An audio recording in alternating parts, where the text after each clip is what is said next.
Cadáveres sin historia, la narconovela negra y el inexistente reino del narco.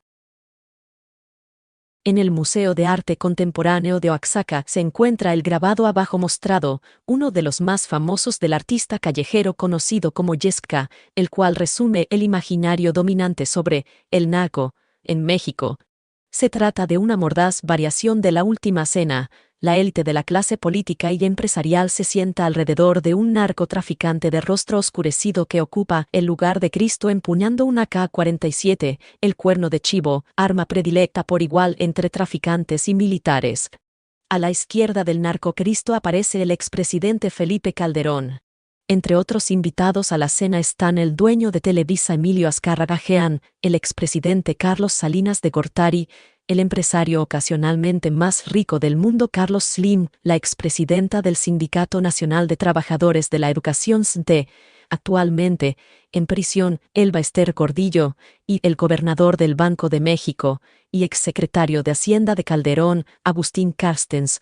Al centro de la mesa, y sobre una bandeja, descansa la cabeza de Benito Juárez como si fuera la de Juan Bautista. En la esquina inferior derecha, una prostituta con antifaz voltea hacia nosotros con una sonrisa que también podría ser una mueca de disgusto o repulsión. El mural puede interpretarse, en primera instancia, como la sumisión de los poderes oficiales y fácticos ante un narco que se impone como la autoridad máxima en el territorio nacional. En la reunión final, la cofradía criminal ha elegido a su salvador y ha adoptado el dogma de sus enseñanzas y ejemplos, un orden teológico pospolítico, extremo, intersectado por la implacable lógica de la globalización. Así, el narco sobrepasa las estructuras del Estado y, amparado en el flujo transterritorial del capital, se impone con violencia por encima del desvencijado orden político estatal. La propuesta crítica de Yesca es desde luego consecuente con el modo en que se representa al narco en México desde prácticamente cualquier discurso de conocimiento. Periodistas, cineastas, músicos, narradores y artistas plásticos comparten por igual la misma plataforma epistemológica que posiciona al narco en el centro de un pacto horizontal de poder postsoberano. Tras el siniestro saldo de violencia atribuido al narco 121,000 asesinatos y más 30,000 desaparecidos solamente en el sexenio de Calderón, ¿cómo no imaginar que los capos se sientan al centro de la mesa de la oligarquía? Si creemos que los cárteles de la droga actúan en un territorio nacional donde se nos dice que el Estado ha perdido toda posibilidad de soberanía, donde las estructuras oficiales de gobierno han sido desplazadas por el poder del capital global que opera de modo impersonal, privado y despolitizado, ¿cómo no confirmar, con el historiador Carlo Galli, el agotamiento del concepto de lo político en la sociedad contemporánea? Las nociones de Estado y de soberanía y la división de lo político aparecen en los debates académicos más recientes como obstáculos para comprender la emergencia del narco en México. El libro The Mexican Exception 2011, de Gareth Williams, es un ejemplo sintomático de esta problemática. Allí se argumenta que la guerra contra las drogas es un conflicto interno al capital, más que un conflicto entre dominios soberanos externos o ideas distintas de organización social. Según Williams, el narco es esencialmente un fenómeno interno a la lógica del capitalismo económico, lo que presupone su posición exterior a la estructura y poder del Estado. Su análisis es consistente con los trabajos de críticos académicos, periodistas e intelectuales dentro y fuera de México, como es el caso de Sergio González Rodríguez, Rosana Reguillo, Herman Erlinghaus, Rita Segato y Gabriela Polit, quienes elucidan el narcotráfico como un fenómeno impredecible y adaptable que constantemente transforma el mercado clandestino de sustancias ilegales y que solo puede ser descrito desde un orden postestatal. En el campo literario, la corriente más comercial de la novela negra representa consecuentemente la visión de un México postsoberano, en el que una multiplicidad de cárteles controla regiones enteras por encima de las disminuidas configuraciones estatales, vulneradas por el poder corruptor del capital global clandestino. Al igual que la gran mayoría de investigaciones periodísticas, canciones, películas y piezas de arte conceptual sobre el narco, este tipo de novela se enfoca en la violencia inscrita en los cadáveres a través de estrategias narrativas históricas y mitológicas, en suma, despolitizadas. En ese sentido, me interesa discutir aquí cómo algunas de las novelas negras más celebradas radicalizan la condición pospolítica al privilegiar el cuerpo de la víctima como el reducto de su representación del narco. El cadáver se encuentra en la línea narrativa principal de estas novelas, construidas como un desmedido ejercicio de semiosis que transforma el cuerpo victimado en un significante vacío. En él se deposita todo tipo de interpretación voluntarista que se aleja de las condiciones históricas del narco para en cambio producir una fantasía narrativa despolitizada. Finalmente, y a contracorriente de la crítica pospolítica, me interesa señalar cómo el fenómeno del narco, en México, continúa siendo decididamente político, siguiendo aquí el término conceptualizado por Carl Schmitt, como discutiré más adelante, con las nociones de Estado y soberanía más relevantes que nunca. La novela negra mexicana es dependiente de las convenciones del modelo policial británico Arthur Conan Doyle, Agatha Christie, del Art Boiled estadounidense Dashiell Hammett, Raymond Chandler y de bestsellers policiales de generaciones de escritores más recientes Henning Mankell, Rubén Fonseca.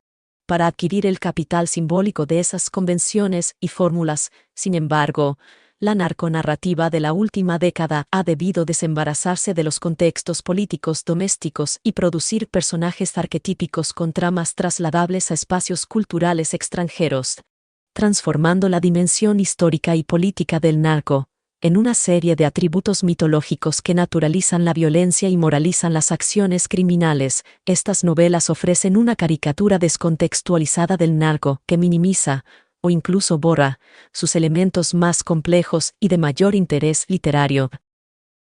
La otra influencia en la escritura de estas novelas proviene, en mi opinión, de la popular práctica de la crónica periodística en México. Como discutiré con detalle en el siguiente ensayo, el trabajo de reconocidos reporteros como Diego Osorno, Anabel Hernández y Alejandro Almazán ha propulsado una forma narrativa que exotiza la violencia y la sordidez tremendista atribuidas al narco, con frecuencia utilizando recursos de los cuadros costumbristas decimonónicos. Estas crónicas han creado toda una moda entre periodistas jóvenes que buscan hacerse un nombre alejándose de las coordenadas del periodismo para ir en busca del alarmista parte policíaco, de la indignación del activista y de la subjetividad relajada del cronista narrativo que tergiversa el legado del neojournalismo estadounidense. Véase, por ejemplo, la antología de crónicas Generación Man, Planeta, 2012, compilada por Juan Pablo Meneses, cuyo título sensacionalista expresa elocuentemente la frívola superficialidad de esta curiosa corriente del periodismo actual. De ese modo, entre el efectismo predecible de los bestsellers policiales y un dudoso entendimiento de la crónica periodística, la novela negra mexicana apuesta por retener la atención del lector mitologizando una violencia cuya historia política es simplemente ignorada. La trayectoria de Elmer Mendoza explica por sí misma este fenómeno. En sus primeras novelas, Un asesino solitario 1999 y El amante de Janis Joplin 2001, Mendoza inscribe la acción en el turbio contexto político y policial del México de los años 90. Sus personajes confrontan al principal facilitador del crimen en el país, el poder oficial. Narcotraficantes, sicarios de la mafia o del gobierno, criminales comunes y, aun de cuello blanco, son todos peones en el tablero de juego que dirige la élite política y policial. Las elaboradas tramas de estas primeras novelas de Mendoza están protagonizadas por personajes innovadores que poco tienen que ver con los mitológicos narcos de sus novelas posteriores. Jorge Macías, protagonista de Un asesino solitario, por ejemplo, es un matón profesional que trabaja para una oscura agencia del gobierno. Lejos de tomar tequila y escuchar corridos a cualquier hora del día, el George sorprende al lector al preferir la Coca-Cola y las galletas pan crema mientras escucha el clásico del rock Ave Yo Beber Center Rain de la banda estadounidense Creedence Clearwater Revival. Al alcanzar una mayor visibilidad editorial, sin embargo, Elmer Mendoza dio un giro radical a su proyecto literario con novelas policiales protagonizadas ahora por el agente Edgar el Zurdo Mendieta, cuyas pintorescas aventuras explotan para el público nacional y de extranjero las sanguinarias muertes del narco. Me basta un ejemplo de Balas de Plata 2008, la novela con la que obtuvo el reconocimiento internacional a través del premio Tusquets y con la que presenta el primer caso del agente Mendieta. Temprano en la novela, el protagonista acude al sitio donde han encontrado un cadáver envuelto en una cobija. La cobija era café y se hallaba empapada, con un alce entre riscos estampado en el centro, sobre el que yacía el cuerpo del hombre, 45 a 50 años, calculó el detective, 1,80 de estatura, camisa Versace, descalzo, castrado, y con un balazo en el corazón. Uno de los polis que inspeccionaba el lugar regresó con una bota vaquera de piel de avestruz. Mendieta hizo una mueca. Pasemos el caso a narcóticos, mandó a su pareja. Varios celulares sonaban. No necesitamos su nombre para saber a qué se dedicaba. No solo lo han castrado, también le cortaron la lengua, aclaró Chris. No hemos localizado casquillos, lo que hace pensar que lo mataron en otro lugar y lo trajeron aquí. Es igual. Cualquier asunto con narcos de por medio ya ha sido resuelto. El encobijado lleva una vestimenta estándar en la mitología del narco, camisa Versace, botas de avestruz y la violencia del oficio, inscrita sobre su cuerpo genitales, y lengua amputada, un tiro de gracia en el corazón. El cadáver aquí no es metonimia del narco, sino su condición de posibilidad. El cuerpo mutilado es la manifestación más tangible de un fenómeno que difícilmente sería reconocible fuera de estas formas de representación. El lector no necesita más para concluir y, con Mendieta, juzga innecesario investigar. El caso ha sido resuelto aún sin conocer el nombre de la víctima. Es, evidentemente, un narco, ejecutado por otros narcos. Hacia el final de la novela, otro narco, ejecutado y encobijado, parece haber surtido su guardarropa en compañía del anterior. Yacía cosido, a balazos con su camisa Versace y su cinturón de piel de avestruz. La novela se resuelve con 2 ejecuciones más que los sicarios llevan a cabo como siguiendo un riguroso manual de instrucciones. Entraron 2 desconocidos, se veían curtidos, uno llevaba un cuerno de chivo. Voy por unas cobijas, gruñó el otro subiendo al piso superior donde debía encontrarse la alcoba. Vivos, los narcos imaginados por Mendoza mantienen esa precisa igualdad entre sí. Camisas Versace, cadenas de oro, gorras de béisbol, se encontraban recargados en su lobo negra doble cabina. De seguro las compran por lotes, reflexionó el detective. Con humor involuntariamente crítico, incluso, el agente Mendieta repara en el propagado cliché de los narcos que aparecen en la novela vistiendo siempre la misma ropa y circulando en los mismos vehículos. Que el lector esté informado o no es irrelevante. Los rasgos universales de los narcos, vivos o muertos, se repiten en las crónicas de Diego Osorno, Anabel Hernández y Alejandro Almazán, en películas como El Infierno 2010 o en Salvando al Soldado Pérez 2011, pero como inteligente parodia, en series de televisión como Narcos 2015, en los narcocorridos de los Tigres del Norte, incluso en la pretendida sofisticación del arte conceptual de Teresa Margolles. Cualquier narco es todos los narcos. Un segundo crimen, el eje de Balas de Plata, reitera el problemático imaginario de Elmer Mendoza.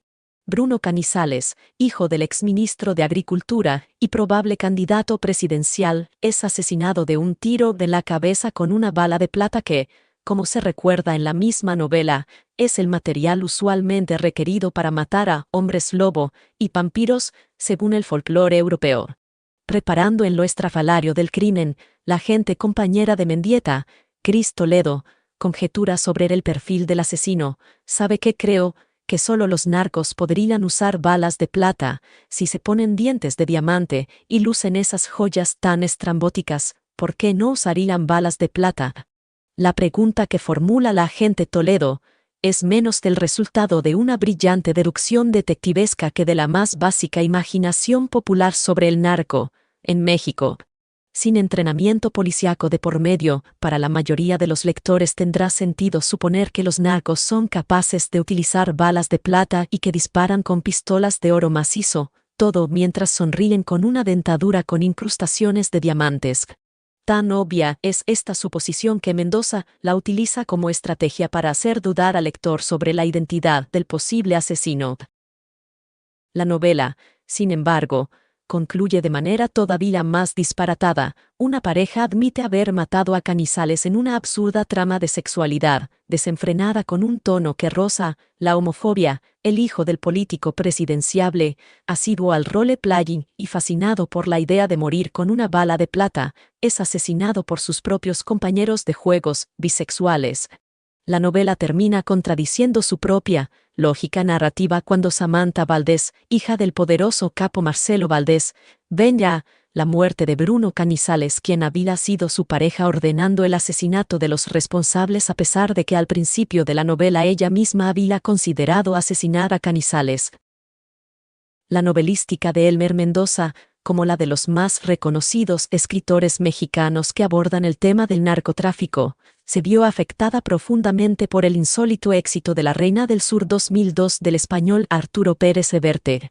La increíble historia de una bella sinaloense que pasa de ser la amante de un traficante local a comandar su propio cártel internacional de la droga estimuló la imaginación de los novelistas mexicanos dispuestos a explotar el tema sin ningún límite conceptual o narrativo. Las novelas escritas después de La Reina del Sur se abocaron a reproducir un personaje tan atractivo y fantasioso como la protagonista de Pérez Reverte, deliberadamente, imitando los aspectos más inauditos de los supuestos narcos. La cercanía al modelo establecido por Pérez Reverte garantizó el éxito de numerosas novelas publicadas en la siguiente década. Yuri Herrera narra la vida de un compositor de narcocorridos y de un mitológico señor de la droga en Trabajos del Reino 2004. Heriberto Yepes inventa un nuevo tipo de droga para su violenta y marginal ciudad. De paso, en Al Otro Lado 2008, Orfala cuenta la educación criminal, al ritmo de reggaetón, de una juvenil amante de un sicario. En Perra Brava 2010, Bernardo Fernández Benefe sigue la vida de una privilegiada mexicana que interrumpe sus estudios de arte visual en el extranjero para heredar un cártel de la droga en Hielo Negro 2011. En su reseña de Hielo Negro, el crítico Genei Beltrán Félix subraya la contradicción estructural de este tipo de novela negra. Pareciera que ciertos autores, al tiempo que exigen para sí un estatuto artístico, no hallan indigno perpetrar libros que refuerzan estereotipos machistas, hacen un menesteroso uso de la lengua y reciclan convenciones narrativas que reducen la visión de la realidad. De ese modo puede leerse también la biografía imaginada de un poderoso narco llamado el Chalo Gaitán en El Más Buscado 2012 de Alejandro Almazán. El historiador Froilán Enciso ofrece un comentario ambiguamente elogioso de esta última novela que puede aplicarse por igual a las otras.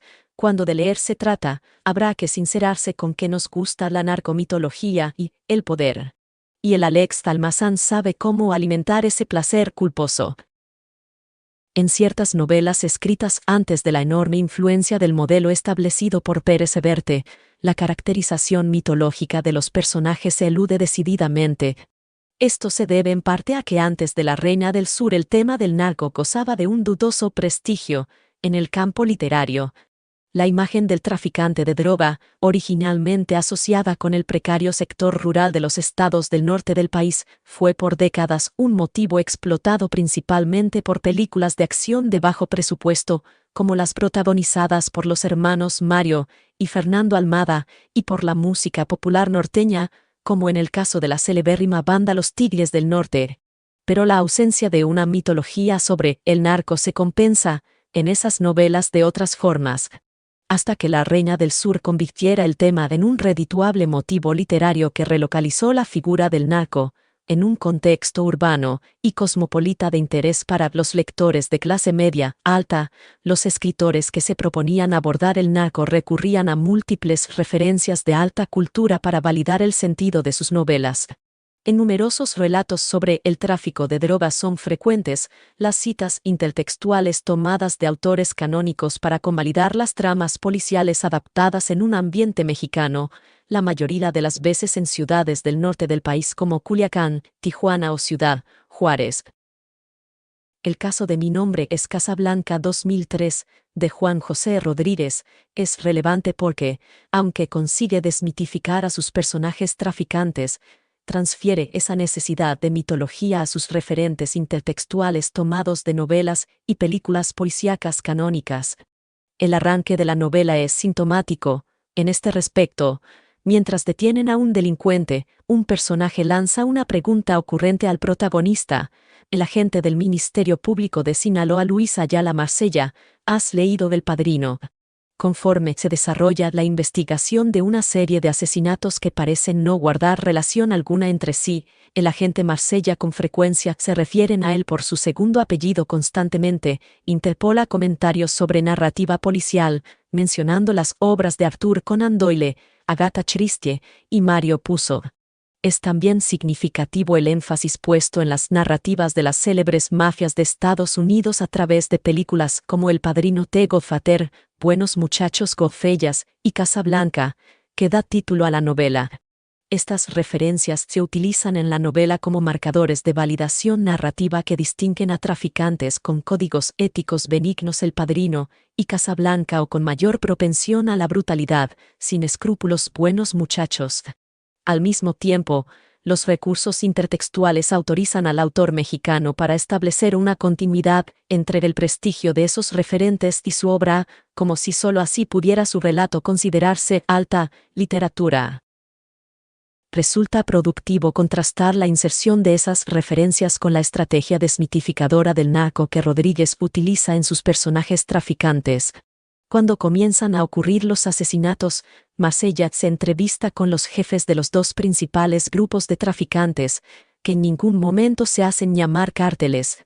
El primero de ellos, Don Armando Ibarra Borbón, se identifica a sí mismo como un humilde provinciano de campo. Los hombres de este oficio, antes de tener camionetas o aviones, repartimos leche a caballo, leña de encino o marihuana, en costales. En la hacienda del traficante, como nota Marsella, no hay armas a la vista ni guardaespaldas de actitud amenazante.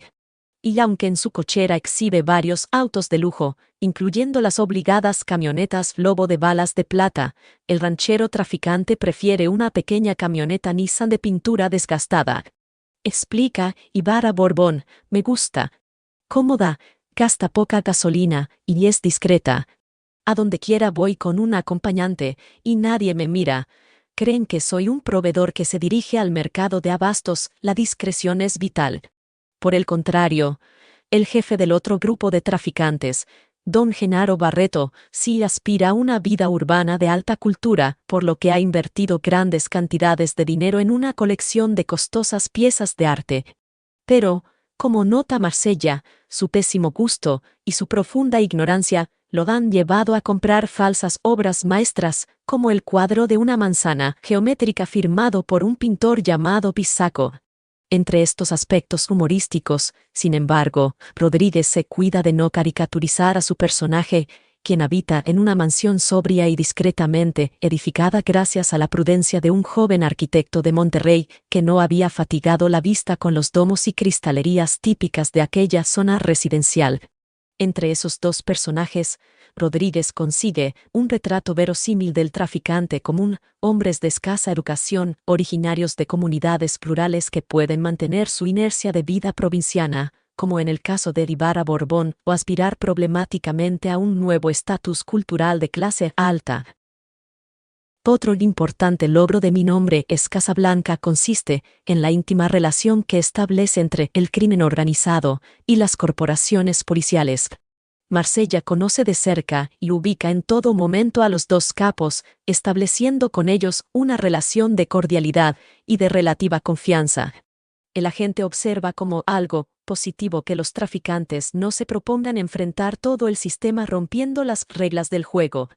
Por el sistema Marsella entiende el poder oficial que tarde o temprano se impone al del crimen organizado. Así se lo hace ver a Jorge Maytorena, pistolero al servicio de don Armando Ibarra Borbón, a quien relata una anécdota, en la que el legendario policía estadounidense Girot Mesa arrasa con el sector más pobre de una ciudad para detener a un asesino serial. Con esa historia, Marsella envía una advertencia tácita a los traficantes que, de no someterse, el poder institucional se irá con ellos a fondo, revisión de cuentas bancarias, detenciones preventivas, toda la maquinaria del sistema policial mexicano, la Interpol o quien se arrime a la balacera. Aunque Mi nombre es Casablanca se publicó un año después de La Reina del Sur, es claro que los recursos mitológicos de esta última no influyeron en modo alguno en la escritura de Juan José Rodríguez. No obstante, es también evidente que la novela no puede eludir del todo las trampas impuestas por las inercias de representación del mundo del narcotráfico. El responsable de los crímenes en apariencia azarosos es un poderoso narco colombiano que intenta crear una guerra entre los dos grupos de traficantes para tomar el control de la plaza sinaloense. Rodríguez comete aquí la inevitable interpolación de un típico recurso de las novelas policiales canónicas, el psicópata de brillante mente criminal que, como en las novelas de Conan Doyle, es el único a la altura de un detective de la talla de Sherlock Holmes. El narco colombiano explica a Marsella cómo cada uno de los asesinatos sugiere la figura de una pieza del ajedrez. Entre las víctimas hay albañiles que simbolizan peones, torres incendiadas, caballos degollados. En el centro del tablero está sin saberlo el propio Marsella, que según el narco ocupa el lugar de un alfil. La fantástica figura de este criminal que carece de la profundidad de los demás personajes es en parte el efecto de un discurso sobre el narcotráfico, que ni siquiera una novela tan inteligentemente pensada como Mi nombre es Casablanca consiguió sortear. El mal absoluto que inscribe este personaje abre una maniquea división entre el bien y el mal que hasta su aparición la novela había conseguido esquivar con destreza. El narco colombiano, inverosímilmente, está más interesado en una compleja trama detectivesca que en hacer funcionar el negocio de la droga. Como era predecible, el narco cae abatido por una implacable redada policial después de que una fichera de un table alerte a las autoridades que Marsella y otros agentes han sido secuestrados. La novela demerita sus logros con ese desenlace apresurado y saturado de acción, más propio de esas películas de los hermanos Almada que de la cuidadosa trama que hasta ese momento había construido. En el saldo final, el heroico agente Marsella restablece el orden social que había suspendido el enloquecido genio criminal, vencido no por la perniciosa red de inteligencia policial del sistema mexicano, sino por la mirada oportuna de una fichera que se desnuda sin dejar de estar alerta de lo que pasa a su alrededor en el cabaret. Más allá de las problemáticas representaciones del narco discutidas hasta ahora, es importante reparar en la notable excepción de unos cuantos narradores que han conseguido abordar críticamente el tema. Me refiero en particular a Víctor Hugo Rascón Banda 1948-2008, César López Cuadras 1951-2013, Daniel Sada 1953-2011, Roberto Bolaño 1953-2003 y Juan Villoro 1956, cuyas obras analizaré más adelante. Por ahora, es imperioso señalar que el trabajo de estos escritores ha abierto en México una valiosa avenida crítica que, aunque infrecuente y anómala, ha permitido reformular la manera de imaginar el narco desde lo literario. Pese a ello, la mitología que manifiesta la mayoría de las novelas negras que he citado en este ensayo domina, en el campo literario, en la actualidad. Esto es el resultado directo de ese discurso que ha permeado en la sociedad durante décadas y que posiciona al crimen organizado como un enemigo que permanentemente desafía la dimensión soberana del Estado con la amenaza latente de construir un interregno pospolítico. Esta narrativa, como ha demostrado el trabajo de Luis Astorga, fue originada en una matriz ideológica construida por el mismo Estado que impone un sentido unívoco sobre el narco con pretensiones universales y que marca las coordenadas básicas de su representación inventando dicha mitología. En la misma dirección, Fernando Escalante Gonzalvo analiza el lenguaje oficial activado por el Estado como el generador de un conocimiento estándar sobre el crimen organizado, capaz de explicar todo el proceso y cada episodio, con 2 o 3 trazos muy fáciles de entender. El monopolio discursivo oficial sobre el narco es posible porque la historia del tráfico de drogas en México es derivativa de la historia de las prohibiciones de Estado. Dicho de otro modo, el prohibicionismo estatal es la condición de posibilidad de la existencia y desarrollo del crimen organizado, con mayor razón del lenguaje que utilizamos para describirlo. Astorga ha documentado con suficiencia cómo el Estado mexicano disciplinó y subordinó a las organizaciones criminales durante la segunda mitad del siglo XX, forzándolas a operar bajo el control del poder político del PRI hasta mediados de la década de 1990. Como un asunto de seguridad nacional y bajo el dominio político absoluto del Estado, soldados y agentes policiales concibieron un fluido y ordenado sistema de tráfico, con un reducido índice de violencia. Con la caída del PRI, el Estado policial fue gradualmente desmantelado durante la presidencia de Vicente Fox, cuya incapacidad para articular una política de seguridad nacional permitió nuevas asociaciones criminales entre gobernadores, empresarios locales y traficantes en estados como Chihuahua, Michoacán, Nuevo León y Tamaulipas. Fue en ese contexto que la presidencia de Felipe Calderón apostó por una supuesta guerra contra las drogas. Para comprender la cruzada de Calderón retomó la teoría sobre la soberanía, articulada por el politólogo alemán Carl Schmitt, corrigiendo a Max Weber y su célebre definición del Estado como la forma de comunidad humana que detenta el monopolio de la violencia física. Schmitt explica que el Estado detenta, en realidad, el monopolio de la excepción, el cual define no como el monopolio para cooptarlo para gobernar, sino como el monopolio para decidir. La excepción revela con mayor claridad la esencia de la autoridad del Estado. La decisión se distancia aquí de la norma legal y para formularlo paradójicamente la autoridad comprueba que para producir la ley no es necesario basarse en la ley. Los niveles de violencia sin precedentes en México durante la presidencia de Calderón, sobre todo en el norte del país, deben entenderse como el intento desesperado por reconstituir el poder soberano del Estado.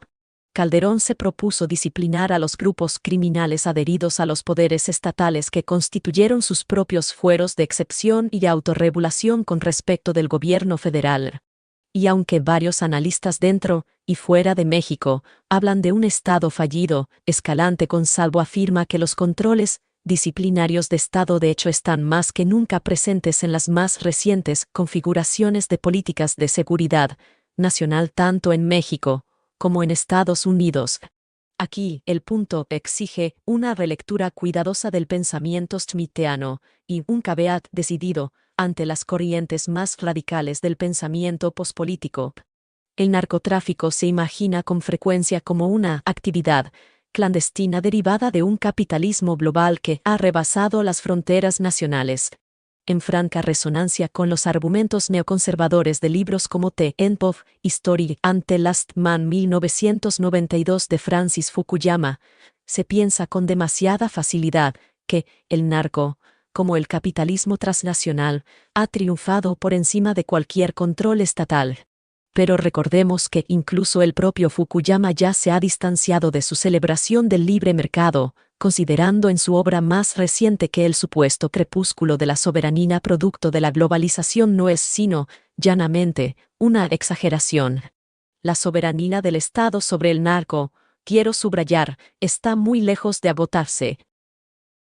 A principios de 2014, 3 eventos separados por unos cuantos días entre sí me permiten justificar el punto anterior. En su conjunto, esos eventos dejaron entrever la manera en la que el narco sigue siendo objeto del poder oficial. Primero, el 13 de febrero de ese año la revista Time puso, en la portada de su edición internacional, al presidente Enrique Peña Nieto con el encabezado Saving México, atribuyéndole haber cambiado la narrativa de su nación manchada por el narco. Apenas 6 días después, el presidente Barack Obama sostuvo un encuentro privado con Peña Nieto en México durante la Cumbre de Líderes de América del Norte. En una rueda de prensa ese 19 de febrero, Obama elogió las mismas reformas que la revista Time celebró en el gobierno de Peña Nieto, y se dijo particularmente interesado en las estrategias mexicanas en materia de justicia penal, en materia de seguridad 3 días después, esas estrategias cobrarían una materialidad efectiva e irrefutable. La mañana del 22 de febrero, marinos de la Armada de México y agentes de la Policía Federal detuvieron a Joaquín El Chapo Guzmán, el jefe del cártel de Sinaloa que, si confiamos en las autoridades de Estados Unidos y México, lideraba un imperio multimillonario a nivel global con presencia en 54 países. Y aunque según cables diplomáticos filtrados a los medios el Chapo usualmente se rodeaba de 300 guardias para su protección, fue detenido sin un solo disparo. Así lo consignan los sorprendidos corresponsales del New York Times. Esta vez, el señor Guzmán no se escurrió por una puerta, no desapareció en las famosas montañas de su casa, en el noroeste de México, ni tampoco consiguió estar ausente como lo había hecho en tantos otros intentos por aprenderlo. Aparentemente no tuvo tiempo para alcanzar el arsenal de pistolas y granadas que había amasado o entrar a toda velocidad en una alcantarilla o un túnel, como las autoridades dicen que hizo recientemente minutos antes que sus perseguidores. Antes que especular, como hicieron en su momento la gran mayoría de analistas y periodistas, con la inverosímil detención de un doble o con el nombre de su sucesor en el cártel, es necesario comprender que esa detención del Chapo, la segunda de 3 hasta su extradición a Estados Unidos, fue una clara demostración política de la soberanía del Estado por sobre cualquier organización criminal. El ascenso y la caída de los Zetas o el conflicto armado en Tierra Caliente deben entenderse en esa misma clave. Como ocurrió con el Chapo, Heriberto Lascano, el sanguinario jefe de los Zetas, fue asesinado en octubre de 2012 mientras disfrutaba de un juego de béisbol en compañía de un guardaespaldas. En el caso de Michoacán, la derrota del grupo criminal autodenominado los Caballeros Templarios y la conversión de las autodefensas comunitarias en una policía rural por orden del gobierno federal convalida 2 portadas significativas de la revista Proceso. En la primera, en el número fechado el 12 de enero de 2014, el encabezado describe el conflicto como la guerra de Peña Nieto, explicitando la manipulación de las autodefensas por parte del gobierno federal para diezmar el crimen organizado y los poderes fácticos en la región. En la segunda, fechada el 18 de mayo, el encabezado resume elocuentemente la conclusión de este episodio a solo 15 meses de haberse iniciado, las autodefensas domesticadas. Aquí aparece el mayor punto ciego de las despolitizadas novelas negras. El narco, en México, es reducible a las estrategias de seguridad del Estado. Ese es el verdadero poder a la vez legal e ilegal en un país en permanente estado de excepción, que debemos someter a examen.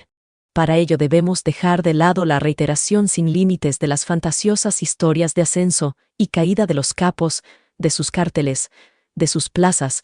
No comprender o no aceptar esta afirmación nos impide articular una crítica efectiva del poder oficial, cuya brutalidad criminal se esconde en la falsa narrativa de los cárteles y su supuesto reino sin fin.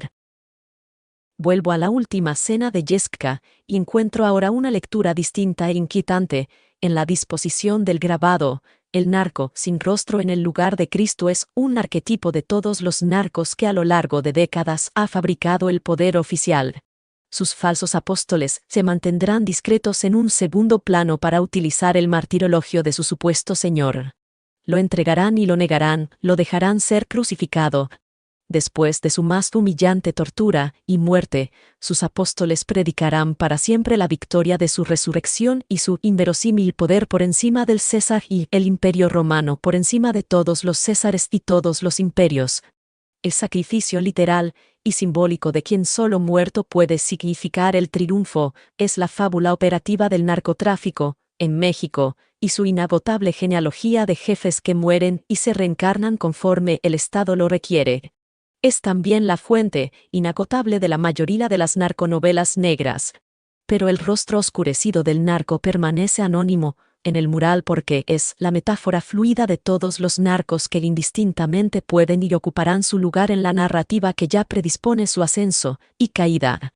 Conocer la verdadera identidad de ese cadáver para siempre resucitado es la consigna aún pendiente de nuestra mejor literatura todavía por escribirse.